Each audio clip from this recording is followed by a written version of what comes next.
For 16 years, nobody knew why this horse ran the way he did. Not the trainers who studied him up close, not the rivals who chased him down the stretch and came up empty, not even the scientists who eventually tried to explain him. The answer wasn't sitting in plain sight, waiting to be noticed.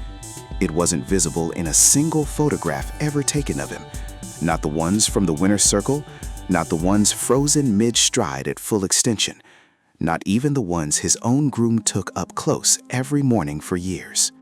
Whatever made that stride possible was built entirely on the inside, invisible to every camera pointed at him during his career, and it would take an autopsy table 16 years after his last race to finally drag it into the light. That's the story underneath the story here. Not just what his stride looked like, because a picture shows you the shape well enough. The real question is, what was happening beneath the coat and the muscle that no photograph, no eye, and no expert in the building could actually see? And why, more than 50 years later, nobody has managed to build another horse who moves the same way? Here's the number that starts this conversation.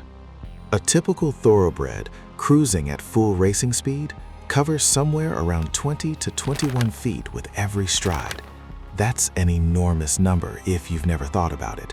A horse throwing its entire body length and then some into the air with every cycle of its legs. Secretariat stride has been measured at roughly 24 to 25 feet, several feet longer than the figure commonly cited for a thoroughbred at racing speed. 3 or 4 extra feet doesn't sound dramatic until you do the arithmetic across 12 furlongs. Over that distance, a horse taking a 21-foot stride needs roughly 380 strides to cross the wire. A horse taking a 25-foot stride needs a few dozen fewer strides to cover the exact same ground. A longer stride meant Secretariat could cover more ground with each cycle of his legs. But the real advantage wasn't simply the distance covered. It was his ability to maintain that unusually long stride without it deteriorating as the race went on. It's not that he was running harder than the field around him. Stride for stride, he was simply traveling further for the same amount of physical effort. And that gap compounds mile after mile until the horses around him look like they're standing still. But a longer stride on paper doesn't explain why he could hold it. That's the real question underneath all of this. Not how long the stride was, but why it never gave out the way every other horse's eventually does. Before we get into the mechanics, this isn't going to be a dry biology lecture, a list of joint angles and heart weights recited like a textbook. The point isn't that a horse had a big heart and long legs. Plenty of horses have had one or the other. The point is how those two things interacted, in real time, under the exact conditions designed to break them, and why the sport's best attempt to reverse engineer that interaction over 5 decades has produced nothing closer than an educated guess. Now, a longer stride by itself isn't some undiscovered secret. Trainers have chased stride length for as long as the sport has existed because it's an obvious lever. The trouble is that stride length isn't really a switch you flip. It's downstream of conformation, of the actual architecture of bones and angles a horse is born with, and that's where the story gets specific to him. Secretariat's shoulder was set at an angle that let his front leg swing forward in a longer arc than most horses could physically produce, reaching out and extending well past where a typical horse's front hoof would land. His hip did something similar on the other end, rotating through a wider range than the sport is used to seeing, which let his hind leg strive further underneath his body before pushing off. Picture the difference between someone taking a normal walking step and someone taking one exaggerated full extension lunge with every single pace. Now imagine doing that lunge at nearly 40 miles an hour for 1.5 miles without the mechanism ever breaking down into something sloppy or unbalanced. That's closer to what his body was doing on every single stride of every single race. And it's the part that's almost impossible to teach into a horse that wasn't built with those angles already sitting in its skeleton. That's one piece of why. The shape of the reach. But shape alone still doesn't answer why he could keep making that reach in the final furlong when other horses couldn't.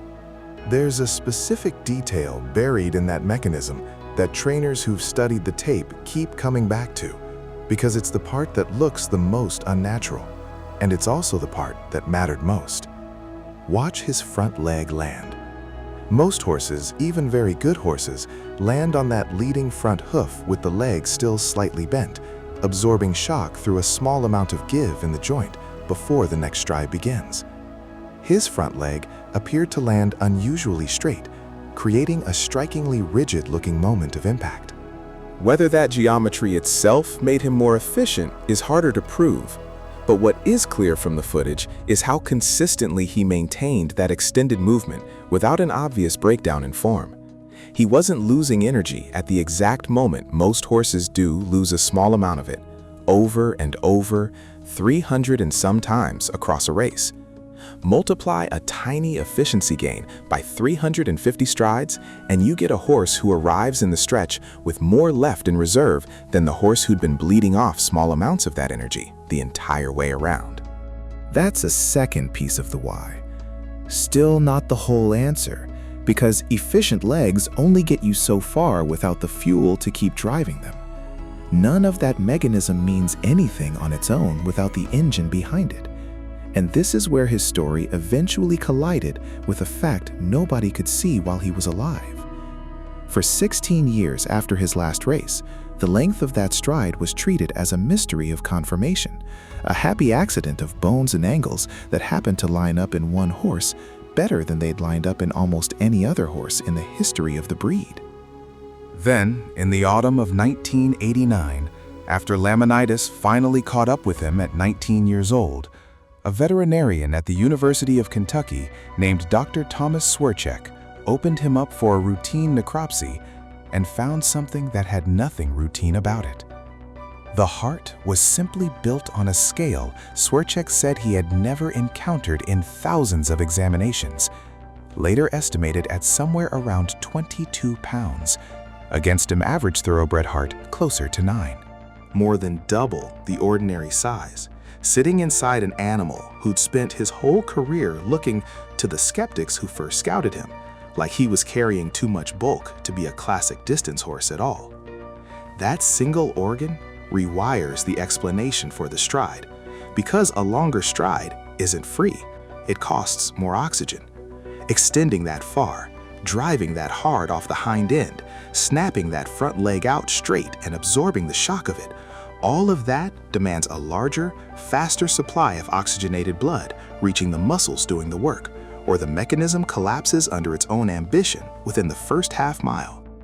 Most horses physically can't sustain an extended stride like that across a mile and a half, not because their bones can't make the shape, but because their cardiovascular system can't fuel it for that long. An oversized heart may have been one of the reasons he could sustain that stride deep into the final quarter mile, at the exact point in a race where fatigue normally begins to take its toll. The bones gave him the structure for the stride. The cardiovascular system may have helped him hold that shape under fatigue, which turns out to be the harder problem entirely. So now you've got the shape and the fuel, and that still isn't quite the full answer, because there's one more piece, the timing, that ties the whole mechanism together. There's a second piece of the mechanism worth isolating here, because trainers who've broken his races down frame by frame keep coming back to it. It's the timing between his front and hind legs during that extended reach, what biomechanics researchers call the diagonal advanced placement of the stride.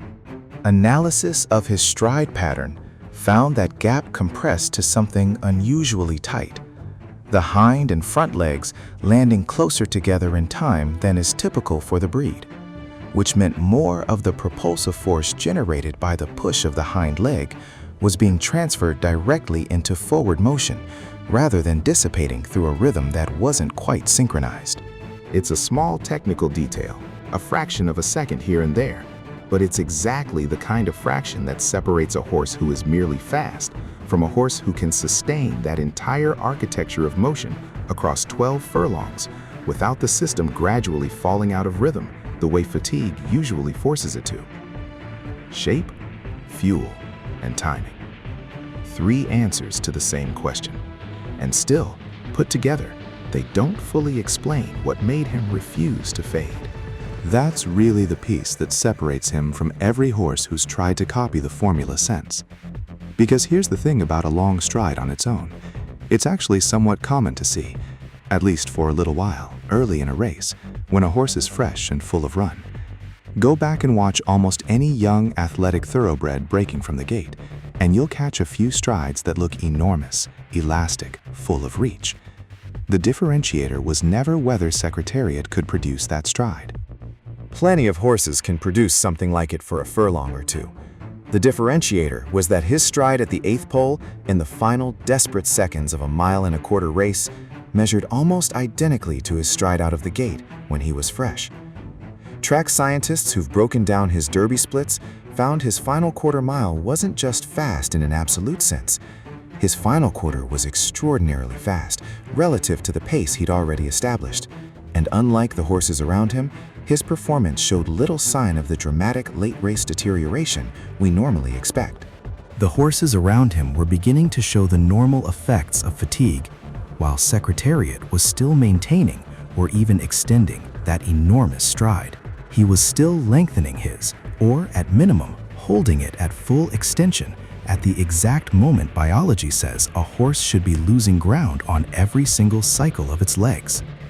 This is why breeding him became such a complicated bet for the sport that followed.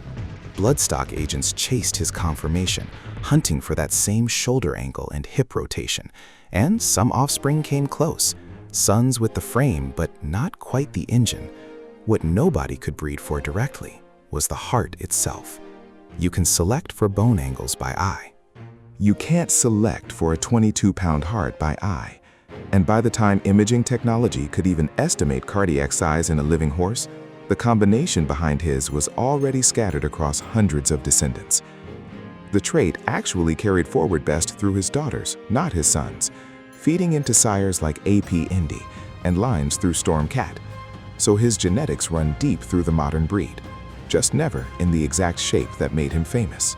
So when people ask why nobody has matched that stride in more than 50 years of trying, with faster surfaces, sharper veterinary science, deeper bloodlines, and richer purses pulling the best animals in the world into the same handful of races every single spring, the honest answer isn't mystical. It isn't some unrepeatable magic that science refuses to explain. It's closer to a math problem with too many independent variables that all had to land in exactly the right place at exactly the same time, inside the exact same animal, and none of them were things a trainer could install through work ethic or a jockey could summon through better tactics. You needed the shoulder angle that produced the extended front reach. You needed the hip rotation that matched it on the back end. You needed the straighter, more piston-like landing that wasted less energy on every single impact across hundreds of strides. And underneath every part of that architecture, you needed an oxygen delivery system, roughly double the size of what the rest of the breed is working with, quietly fueling a shape that would otherwise collapse into an ordinary, fatiguing stride by the middle of the backstretch. Ask for any 3 of those 4 things, and the sport can, on a good year, hand you a very fast horse. Ask for all 4 in the same animal at the same time, in a body durable enough to survive carrying that stride through 9 races at the highest level of the sport. And you're no longer asking for talent. You're asking for a genetic coincidence that has happened exactly once in the recorded history of thoroughbred racing. It's worth sitting with how differently that stride looked in real time, because the numbers alone don't capture it. Riders who competed against him talked less about how fast he was and more about how the fight seemed to leave a race the moment he changed gears, because there wasn't a visible moment of strain to point to. His strides simply got longer, the same motion repeating at a scale that didn't belong in the field around him. Jockeys who'd spent years reading the moment a rival's stride shortens, the small signal that tells an experienced rider exactly when to make a move, found that signal never arrived. There was no shortening to read. Watch the actual footage of that Belmont move and you can see it for yourself, frame after frame. The front leg still snapping out to that same full extension in the final furlong that it had shown in the opening quarter mile. No shortening, no hitch, no sign anywhere in the motion that fatigue had touched him at all. The stride that opened the race was, for all practical purposes, the same stride still firing in the final furlong. And that absence of the usual warning signs is what made the move down the Belmont backstretch in 1973 feel less like a horse pulling away and more like watching a different kind of machine operating on different rules than everyone else on the racetrack that day. It's worth addressing the modern version of this question, because it's fair to ask whether today's tools have finally caught up. Trainers now have high-speed cameras, motion capture rigs, and treadmill labs that can measure stride length, cadence, and ground contact time down to fractions of a second. Technology nobody training a Triple Crown contender in the early 70s could have imagined. And with all of that data pouring in from thousands of horses, the search for a matching stride hasn't gotten any closer, because the tools were never the bottleneck. Measuring a stride tells you what a horse is doing.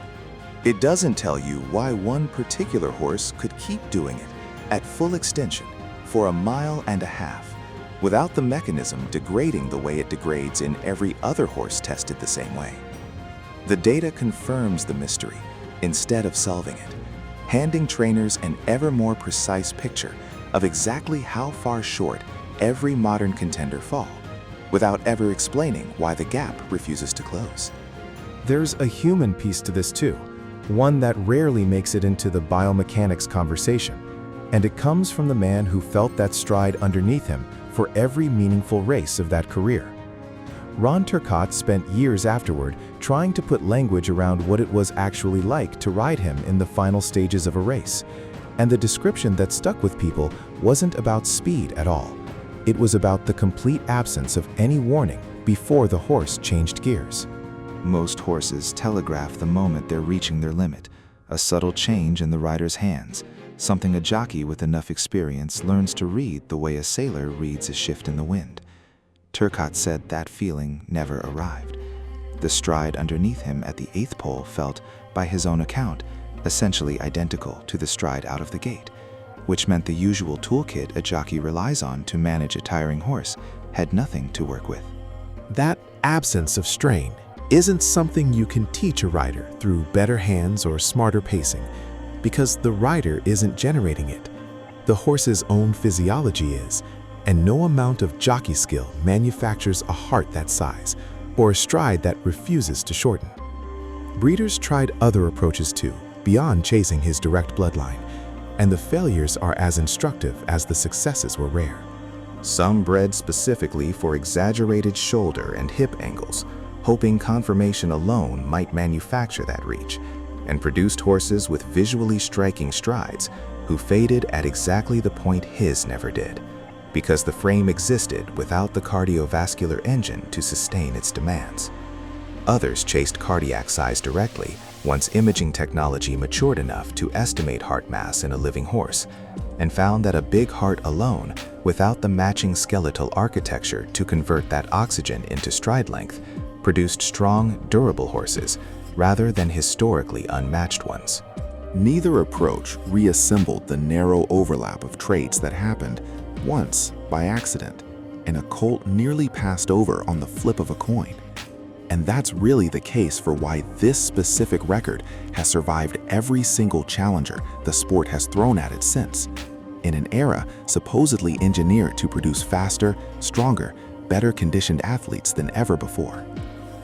Easy Goer ran the Belmont in a time that would have been a legendary performance in almost any other year, and still finished more than 2 seconds slower. American Pharaoh completed a Triple Crown of his own decades later and still came up short of that number. Justified did it again a few years after that, with all the benefits of modern sports science behind him, and still crossed the wire slower than a horse that had been dead for the better part of 2 decades. Every one of those horses ran faster than nearly every other racehorse in history. Every one of them still ran slower than the one horse whose stride refused to shorten when biology insisted it had to. And here's the part worth sitting with, because it's easy to walk away from all of this thinking the mystery got solved somewhere along the way. It didn't. Stride length can be measured, and it has been, down to the inch. Heart size can be measured too, and it was, on a table in Kentucky in the autumn of 1989, after it was already too late to matter to anyone trying to breed the next one. But measuring the pieces was never the same thing as explaining why they only ever came together once. Nobody has ever produced a horse with that exact shoulder, hip, piston straight landing, that exact 22-pound engine, and that exact refusal to let any of it degrade under fatigue, all stacked inside the same horse at the same time. Every attempt since has recreated a piece of him and missed the rest. A frame without the fuel, a fuel tank without the frame to use it properly, A stride that looked right for 2 furlongs and fell apart by the top of the stretch, the way every ordinary stride in this sport eventually does. Because maybe that's the real reason Secretariat's stride has been so difficult to match. We can measure every part of it. We just haven't found another horse in which all of those parts came together the same way. And that's what made Secretariat different. Not because the numbers are unbeatable on their own, but because the horse that produced them still isn't fully understood. More than 50 years and 1 autopsy later. Thanks for watching. I'll see you on the next stride.